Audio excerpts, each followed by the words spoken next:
마태복음 13장 36, 42절입니다. 이에 예수께서 무리를 떠나사 집에 들어가시니 제자들이 나와 가로되 밭의 가라지 비유를 우리에게 설명하여 주소서. 대답하여 가라사대 좋은 씨를 뿌리는 이는 인자요 밭은 세상이요 좋은 씨는 천국의 아들들이요 가라지는 악한 자의 아들들이요 가라지를 심은 원수는 마귀요 추수 때는 세상 끝이요 추수꾼은 천사들이니 그런즉 가라지를 거두어 불에 사르는 것 같이 세상 끝에도 그러하리라. 인자가 천사들을 보내리니 저희가 그 나라에서 모든 넘어지게 하는 것과 또 불법을 행하는 자들을 거두어내어 풀무불에 던져 넣으리니 거기서 울며 이를 갈미 있으리라. 43절 그때 의인들은 자기 아버지의 나라에서 해와 같이 빛나리라. 귀 있는 자는 들으라. 아멘. 무혈루증이라는 제목으로 오늘 말씀의 은혜를 받고자 합니다. 우리가 이제 2시간에 걸쳐서 혈루증 여인에 대한 내용을 살펴봤어요. 생명이 내 안에 머무르지 못하는 병이라는 의미에서 영생병 이렇게 지칭할 수 있는 그런 병이었어요. 혈루증 여인과 동일한 성정으로 천성을 향하여 침노하며 살아갔던 야곱을 우리가 지난 시간에 집중적으로 살펴보면서 그 야곱 옆에 잉태됐을 때부터 에서는 항상 야곱과 함께 살아가는 모습으로 그려주고 있어요. 모든 믿는 자가 이 땅을 살아가는 동안 우리 곁에는 누가 항상 함께 있냐? 에서가 항상 함께 있다고요. 오늘 읽은 이 본문 말씀을 보니까 비유의 제목 자체가 밭의 가라지 비유입니다. 이제 씨 뿌리는 얘기가 나와서 혹 씨 뿌리는 비유인가 이렇게 생각하는데 아니요. 아주 성경이 딱 집어서 제목을 밭의 가라지 비유 이렇게 얘기했어요. 씨 뿌리는 자의 비유는 그 전에 먼저 줬죠. 옥토에 떨어지고 길가에 떨어지고 가시덤불에 떨어지고 뭐 이런 식으로 해서 별도로 줬고 오늘 주신 이 비유는 에서에 대한 비유입니다. 즉 밭의 가라지 비유예요. 이걸 이제 보면 이렇게 돼 있어요. 밭 그러면 성경에서 우리가 살고 있는 세상. 농부가 밭에 씨를 뿌렸어요. 그럼 며칠 있다가 가보니까 자기가 뿌리지도 않은 씨가 함께 싹이 나서 자라고 있는 걸 본 거예요. 그래서 이제 주인한테 가서 물어봤어요.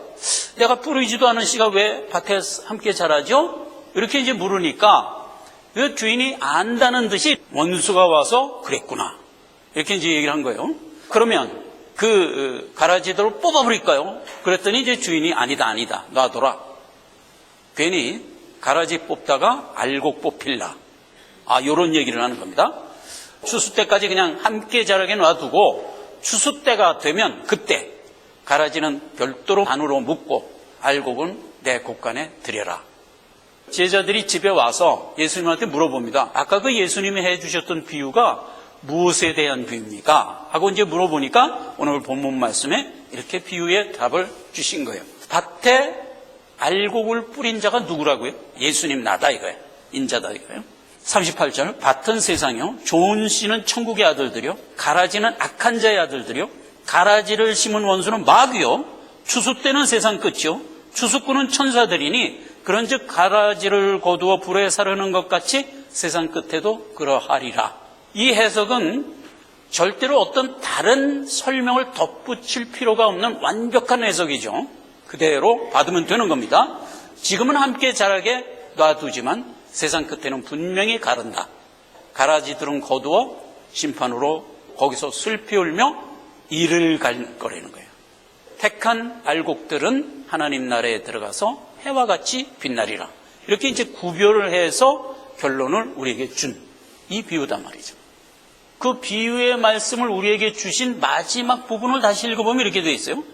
둘 다 추수 때까지 함께 자라게 두어라 그랬어요. 함께 자라게 두어라. 분명히 결론적으로는 가라지는 풀무불에 던져 넣도록 되어 있어요. 그런데 지금은 어떻게 한다? 함께 자라게 놔둔다. 신약에 들어오면 예수님이 2번 얘기했던 적이 있습니다. 요한복음 12장 47절에는 내가 복음의 말씀을 세상에 선포하지만 세상이 그 말씀을 안 듣는다 하더라도, 지키지 않는다 하더라도 내가 심판하지 않는다. 요게 함께 자라게 놔둬라 라는 영적 내용에 대한 실상이에요. 고린도후서 6장 2절에는 그 얘기를 우리 측면에서 이렇게 얘기했어요. 보라, 지금은 은혜의 때요. 보라, 지금은 구원의 날이로라. 그렇죠? 우리가 지금 살아가고 있는 이 때는 은혜 받을 만한 때요, 구원 얻을 날이란 말이에요. 그래서 하나님은 그 일에만 지금 집중하고 있는 거예요. 그러면서 가라지가 우리 곁에 함께 자라는 것을 일단 용납하고 계시는 그런 모습이다 하는 겁니다. 알곡이 받은 복이 무엇인가에 대해서는 우리가 혈루증이라는 복으로 지난 시간에 2시간에 걸쳐서 알아봤어요. 즉 영생을 향하여 알 수 없는 갈급함이 죄된 알곡들에게 내재적으로 있다는 의미죠. 혹 이렇게 생각하면 돼요. 하나님의 말씀을 들음으로써 그 말씀을 듣고 영적 갈증이 생겼다, 이렇게 생각하시면 안 돼요. 혈루증 비유에서 어떻게 되어 있었나요? 지혈을 시키기 위하여, 그래서 의원 찾아다니고 막 백방으로 노력을 하다가 그렇게 지나면서 12년을 지난 끝에 예수의 소문을 들었다니까. 그래서 예수께 가면 혹 날려나 해갖고 예수께 가서 결국은 은혜를 받았거든요. 어떻게 해결해 보려고 열심히 백방으로 돌아다닐 때 예수의 소문을 듣기 전이라니까요.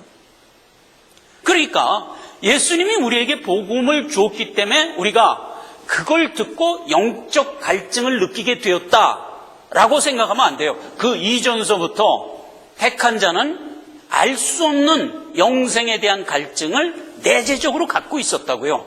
그렇게 갖고 있는 상태에서 백방으로 돌아다녔는데 해결함을 받지 못하는 이유가 뭐였죠? 그 갈증은 혈루증, 즉 생명에 대한 갈증이었기 때문에 생명이 나에게 오지 않는 한 해결이 안 되는 거잖아요. 그렇잖아요. 그래서 백방으로 돌아다녔지만 소용이 없었지. 그런데 언제 어떻게 해결이 되나요? 하나님의 말씀을 듣고 비로소 해결이 되잖아요. 왜죠? 하나님의 말씀이 생명이니까.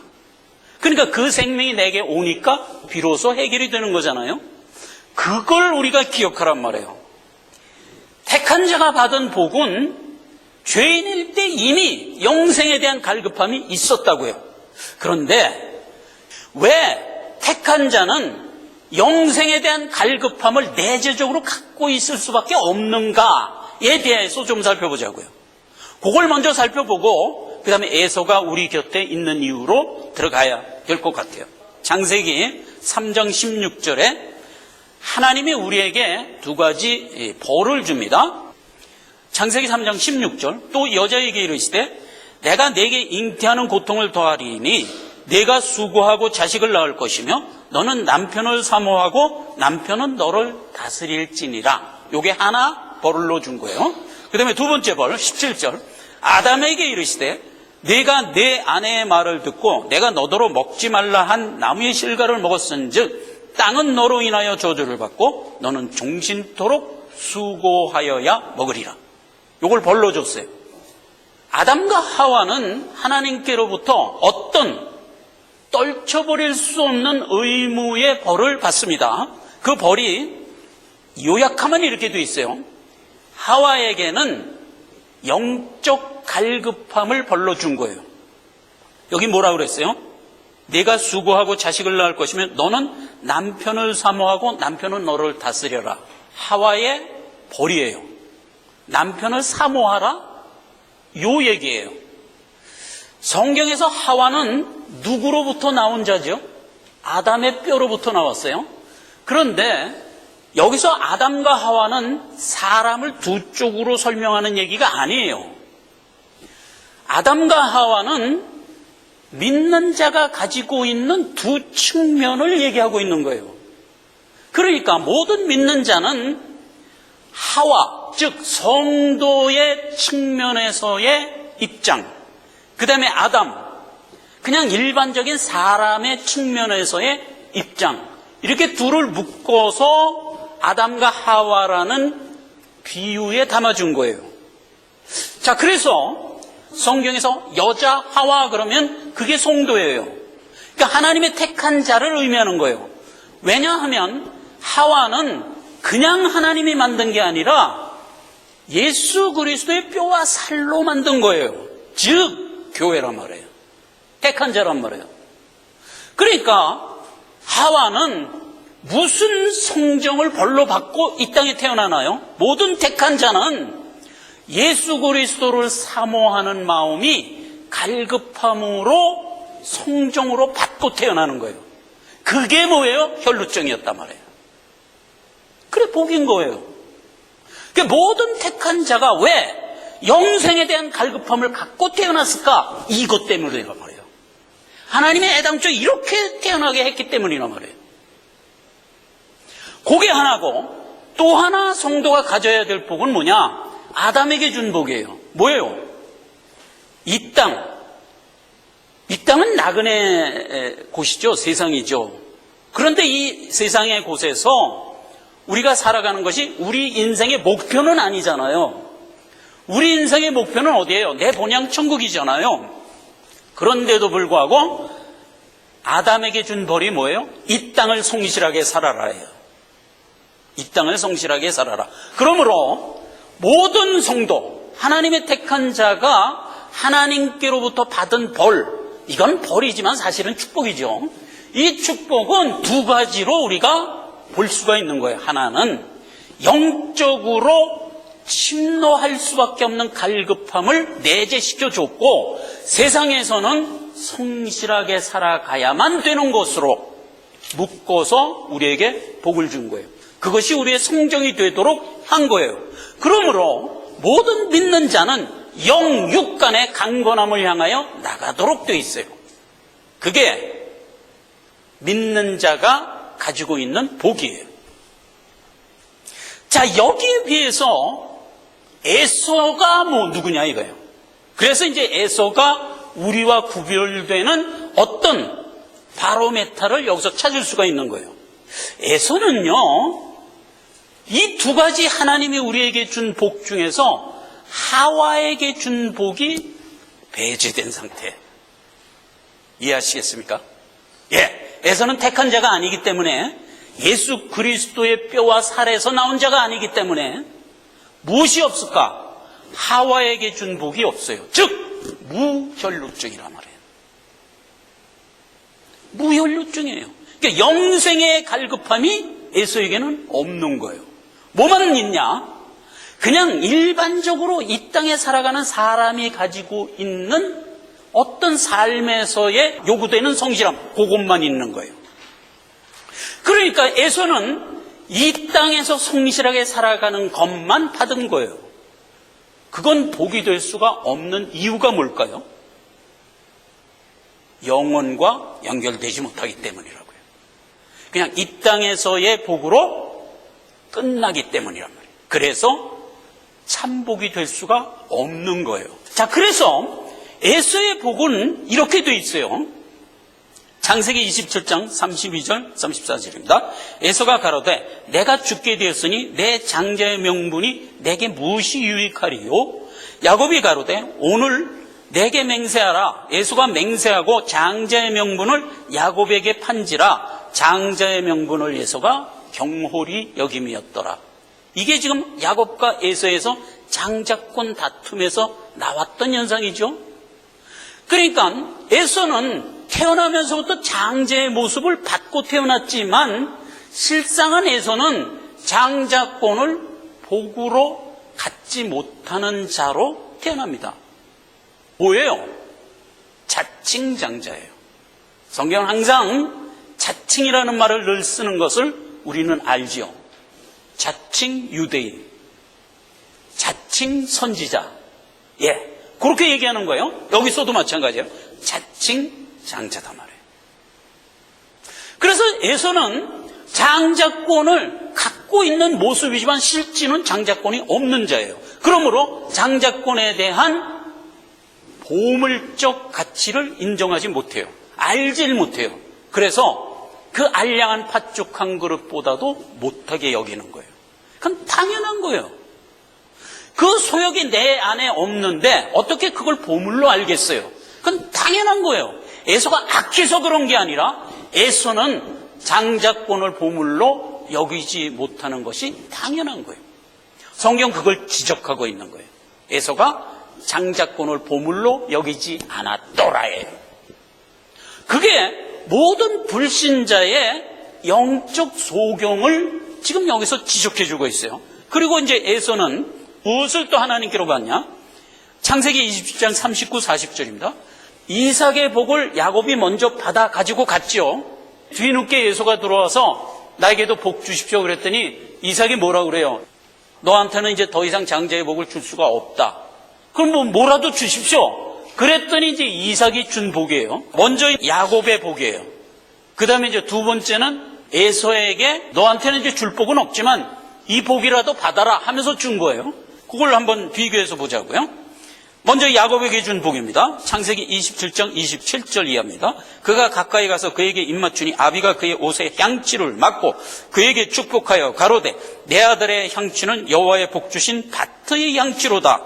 하나님은 하늘의 이슬과 땅의 기름짐이며 풍성한 곡식과 포도주로 네게 주시기를 원하노라. 29절 만민이 너를 섬기고 열국이 내게 굴복하리니 내가 형제들의 주가 되고 내 어미의 아들들이 내게 굴복하며 내게 저주하는 자는 저주를 받고 내게 축복하는 자는 복을 받기를 원하노라. 이 복을 준 거예요. 근데 근본적으로 야곱이 받은 복은 뭐예요? 28절 하늘의 복을 받은 거예요. 하늘의 복. 그러니까 하나님이 하늘에서 내려주시는 복을 받았는데 두 가지를 받은 거예요. 하나는 땅의 기름짐, 하늘의 이슬. 둘을 받은 거예요. 그렇죠? 그게 이제 조금 전에 우리가 하와하고 아담에게 벌로 주었던 내용과 일치하는 거예요. 그렇죠? 영생을 향한 갈급함, 그 다음에 육신적인 성실함을 살아야만 되도록 우리에게 주신 복. 이 두 가지가 사실은 야곱이 받은 복이에요. 거기에 비해서 에서가 받은 복을 한번 보자고요. 창세기 27장 36절 그 아비 이삭이 그에게 대답하여 가로되 너의 주소는 땅의 기름짐에서 뜨고 내리는 하늘의 이슬에서 뜰 것이라. 그래서 근본적으로 너의 복은 땅의 것이다 이거예요. 아까 야곱의 복은 하늘의 것이었어요. 하나님이 주시는 복이었어요. 40절 너는 칼을 믿고 생활하겠고 네 아우를 섬길 것이며 네가 매임을 벗을 때에는 그 멍에를 네 목에서 떨쳐버리리라. 너는 칼을 믿고 살겠고가 바로 하나님이 아담에게 주었던 복의 사실상 진수 같은 내용이에요. 이마에 땀을 흘려야 먹으리라 그 소리예요. 그게 땅의 성실함이에요. 그러니까 너는 땅의 성실함을 갖고 평생 수고와 노력 끝에 살아가는 자로 살 것이다. 그것만이 내가 믿을 것이다 이거예요. 그런데 그와 같은 수고가 언제 끝난다고요? 네 일생을 다할 때 끝난다 이거예요. 그 얘기를 이렇게 멋들어지게 한 거예요. 뭐 다른 의미가 없는 거예요. 내가 매임을 벗을 때는 그 멍에를 내 목에서 떨쳐버리리라 하는 얘기가 이게 도대체 무슨 얘기가 큰 얘기가 아닌 거예요. 네가 이 생의 생을 다 마감할 때 네 수고는 함께 없어질 것이다. 그러니까 헛된 거예요. 헛된 거예요. 그러니까 아무리 노력하고 성실하게 해서 세상에 부를 쌓아놓고 살아도 그게 다 헛된 거예요. 그게 누가복음 12장에 있는 얘기잖아요. 어떤 부자가 많이 모아놓고 내 영혼아 이제 많이 쌓아놨으니 즐기자. 그럴 때 하나님이 하신 말이 뭐예요? 이놈아 오늘 내가 네 영혼을 취하가면 네가 쌓아놓은 게 누이 것이 되겠느냐? 이게 헛된 거예요 이게. 그렇죠? 우리가 쌓아놓은 모든 세상 것은 이 땅을 살아가는데 기름진 것인 것은 분명하지만 이 땅을 하직할 때는 전혀 소용이 없는 것이다. 에 대한 얘기고 에서는 바로 그 복만을 받은 거예요. 자, 그렇게 된 거를 우리가 야곱과 에서에서 일단 분별하여 가지고 가는 겁니다. 문제는 왜 야곱 곁에 에서를 두었느냐가 문제예요. 야곱이 느끼는 불만이 있어요. 에서의 이 땅에서의 형통함이 나와 다르다는 것에서 항상 불만이 있는 거예요. 이 불만을 하나님이 짐짓 우리에게 사실은 허용하고 일부러 깔아놓은 설정이라는 것을 오늘 찾아보고자 하는 거예요. 우리 주변에는 많은 에서가 있어요. 근데 그들이 언제나 나보다 낮게 살아요. 선지서를 읽어보면 많은 선지자들이 하나님 앞에 막 따지는 장면이 나오는 거 여러분 아시죠? 예, 하박국 선지자도 따졌고 예레미야 선지자도 따졌고 이사야도 따졌고 다 따졌어요. 그 따지는 내용이 뭐예요? 왜 악한 자가 우리 앞에 형통하냐 이거예요. 왜? 그걸 항상 따지는 거예요. 자, 그래서 성경은 모든 믿는 자에게 악한 자의 형통함이 우리 주변에서 나를 결나게 하는 것이 하나님이 만들어 놓은 설정이라는 것을 우리는 알아야만 되는 거예요. 자, 그래서 그걸 집대성한, 엑기스화하여 집대성한 부분을 한번 찾아가 보자면 그게 시편 73편이에요. 시편 73편은 누가 썼냐면 아삽이 썼어요. 아삽은 다윗 임금의 군악대장이었어요. 요즘으로 말하면 성가대장이었어요. 그래서 아삽은 틀림없이 신앙이 깊은 사람이에요. 예, 모든 교회에서 성가대가 신앙심이 가장 깊다고 우리가 일반적으로 인정하는 거예요. 그러니 뭐 신앙심에 대해서는 기본적으로 하나님이 끝장을 내놓고 시작을 하는 거예요. 이 아삽이 하마터면 신앙을 내팽개칠 뻔했다고 그 간증을 시편 73편에 한 거예요. 그래서 이 아삽의 간증을 한번 우리가 들어가 보자 말이에요. 시편 73편 4절에서 12절까지를 제가 잠깐 읽겠습니다. 에서의 형통함에 대한 아삽이 본 내용이에요. 저희는, 여기서 저희가 누구예요? 악한 자들은, 불신자들은 죽는 때에도 고통이 없고 그 힘이 강건하며 타인과 같은 고난도 없고 타인과 같은 재난도 없나니 그러므로 교만이 저희 목걸이요 강포가 저희 입는 옷이며 살찜으로 저희 눈이 솟아나고 저희 소득은 마음의 소원보다 진하며 저희는 능욕하며 악하게 압제하며 말하며 거만히 말하며 저희의 입은 하늘에 두루 다니고 저희 혀는 땅에 두루 다니는 도다. 10절. 그러므로 그 백성이 그 악한 자들이 이리로 돌아와서 잔에 가득한 물을 다 마시며 말하기를 하나님이 어찌하랴 지극히 높은 자에게 지식이 있으랴 하는도다. 볼지어다 이들은 악인이라 항상 평안하고 재물은 더하도다. 이게 아삽이 본 악인들의 모습이에요. 그건 오늘날 우리가 보는 불신자들의 모습과 동일한 거예요. 동일한 거예요. 자, 보세요. 항상 건강하고 평안하고 재물은 더해요. 무슨 사업을 하는데 100만 원 벌어야지. 그리고 사업을 하면 이 친구들은 항상 1000만 원을 버는 거야. 옆에서 보는 사람이 신경질이 안 나겠어요? 사촌이 땅을 사도 배가 아픈데 같이 사업을 했는데 저놈은 잘 되는데 나는 잘 안 돼. 고통? 무슨 스트레스? 이런 걸 보면 세상에 평소에 고통 없는 것은 말해 뭐해? 죽을 때도 고통이 없대. 어격증에 결나는 얘기라고요. 불신자들은 도무지 근심 걱정 없이 사는 거예요. 그런데 지금 아삽은 뭐예요? 나는 항상 징치를 당하며 항상 고통 중에 있는 거예요. 항상. 그래서 하마터면 신앙을 내팽개치려 했다 이 말이에요. 나는 거의 실족할 뻔하였고 내 걸음이 미끄러질 뻔하였으니 이는 내가 악인의 형통함을 보고 오만한 자를 질시하였습니다. 13절은 뭐라고 되어 있냐? 내가 내 마음을 정의하며 내 손을 씻어 무죄하다 한 것이 실로 헛되도다. 내가 신앙생활을 열심히 한 게 무슨 나에게 유익이 있느냐? 이러면서 실족할 뻔했어요. 나는 종일 재앙을 당하며 14절 아침마다 징책을 맛보았도다. 이거 정말 결나는 얘기 아니에요? 이게 아삽만의 얘기가 아닌 거예요.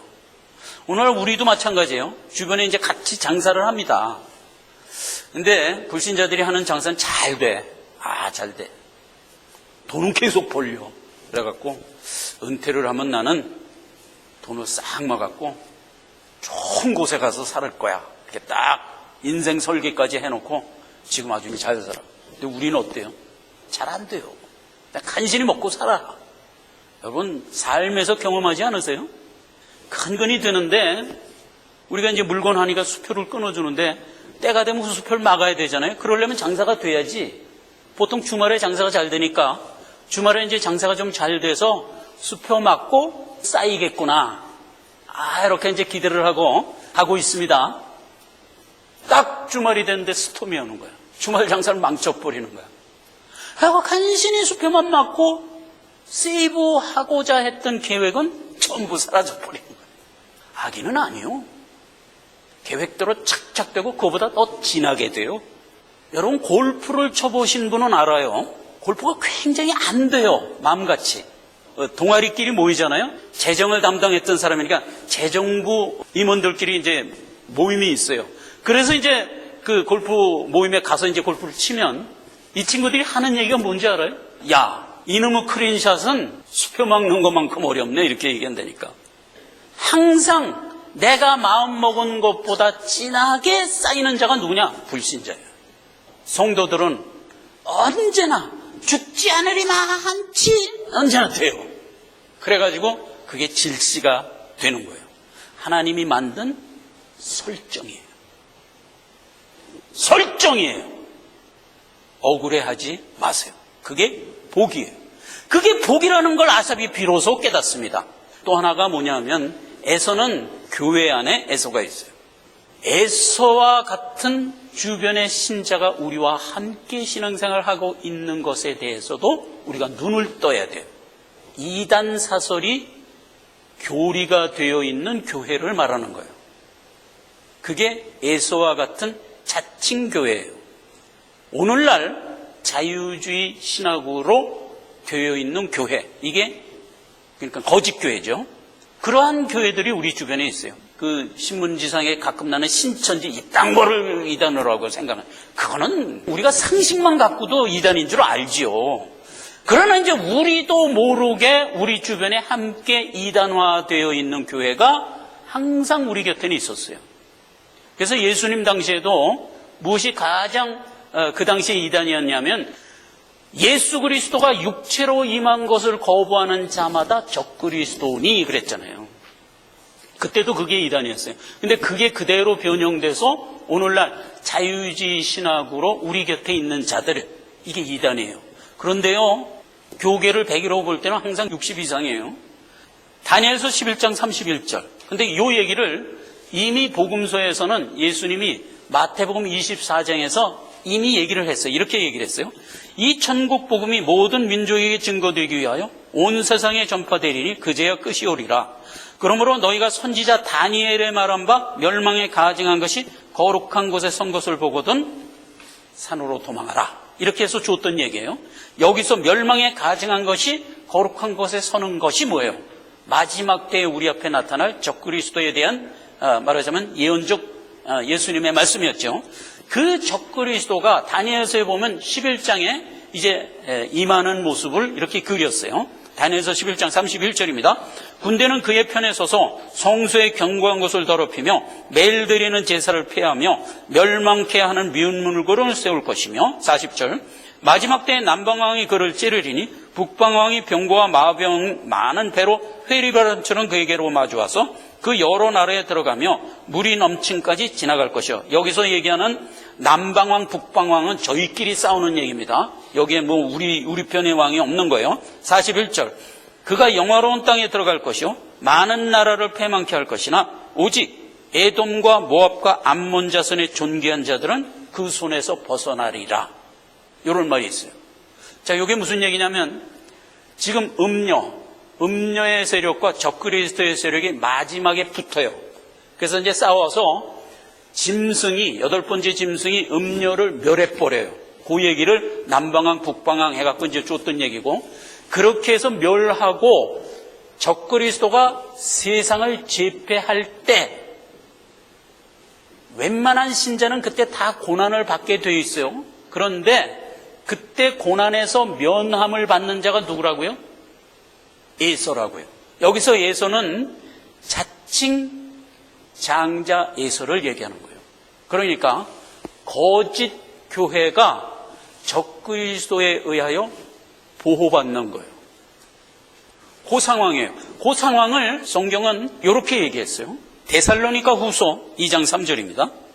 누가 아무렇게 하여도 너희를 미혹하지 말라. 먼저 배도하는 일이 있고 저 불법의 사람 곧 멸망의 아들이 나타나기 전에는 이르지 아니하리라. 우리가 마지막 때를 항상 얘기할 때, 언제가 말세냐, 언제가 예수님 재림할 거냐 하는 것을 얘기할 때 우리가 참고해야 될 일이 두 가지가 있어요. 하나님의 정한수가 다 찰 때까지, 즉 복음이 세상 땅끝까지 전파될 때 끝이 와요.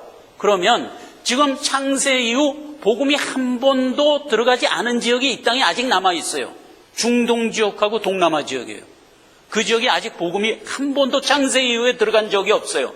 그런데 요즘에 동남아 지역에 복음이 막 전파되기 시작했어요. 그래서 거기에서 많은 택한 자녀들이 지금 일어나고 있어요.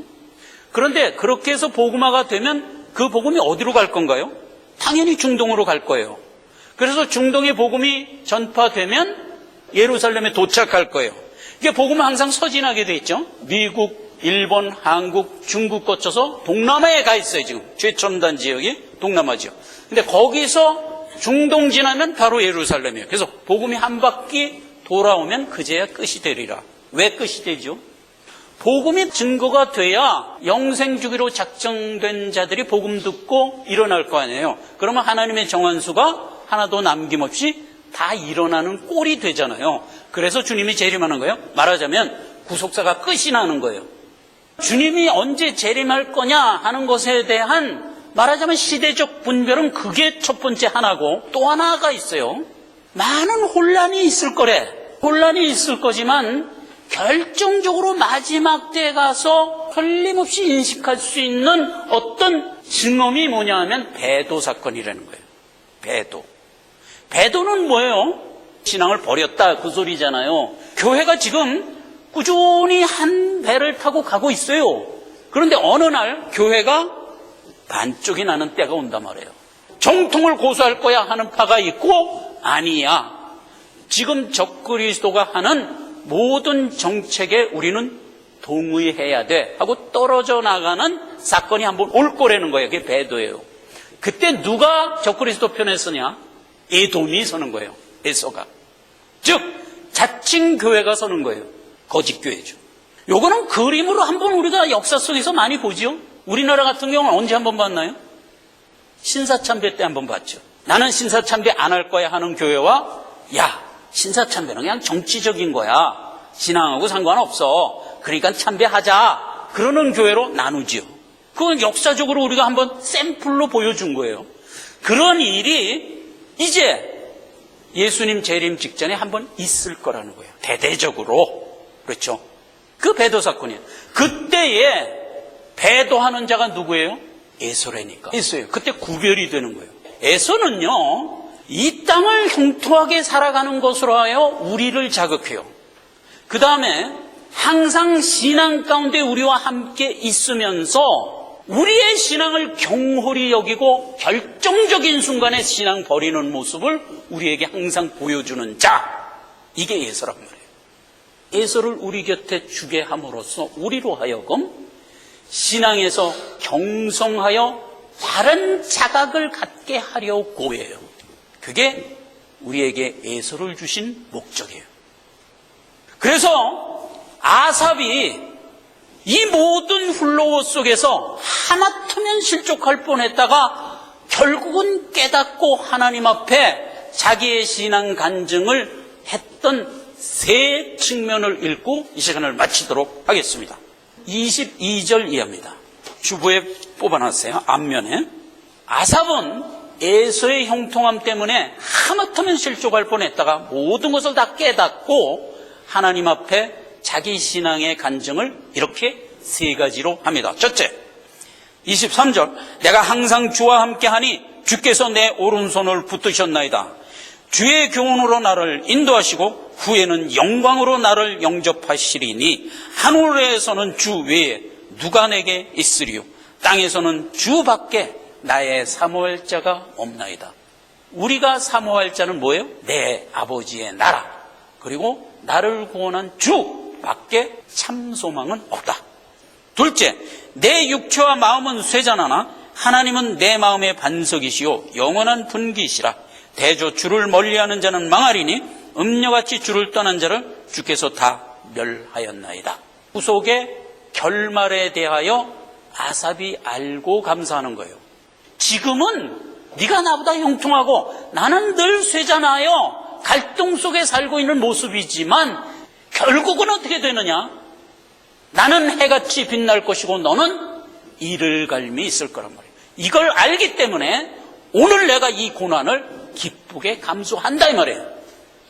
마지막 28절입니다. 하나님께 가까이 함이 내게 복이라. 내가 주 여호와를 나의 피난처로 삼아 주의 모든 행사를 전파하리다. 내가 가지고 있는 영생의 소망을 나의 언행의 삶 속에 담아 나는 전파하는 자로 살리라 이 말이에요. 이게 오늘날 야곱이, 아삽이 믿는 우리가 마땅히 깨달아 고백하며 살아가야 할 우리의 모습인 거예요. 기도하겠습니다. 아버지 하나님 은혜를 감사합니다. 에서와 같은 자를 왜 우리와 함께 자라게 두었는가? 하나님의 손길의 의미를 살펴보았습니다. 우매무지하여 갈등하고 있는 가운데 하나님이 우리 곁에 에서를 두게 하심으로 우리로 깨닫고 바른 길을 가게 하시려는 의도인 것을 깨닫습니다. 하나님 다시 한번 은혜를 감사합니다. 이제 우리의 남은 여생을 천성의 소망에 더욱 두게 하시고 우리의 언행의 삶 속에 증거하며 살아가게 하심으로 주변에 있는 사람들에게 은혜가 되게 하옵소서. 예수님의 이름으로 기도했습니다.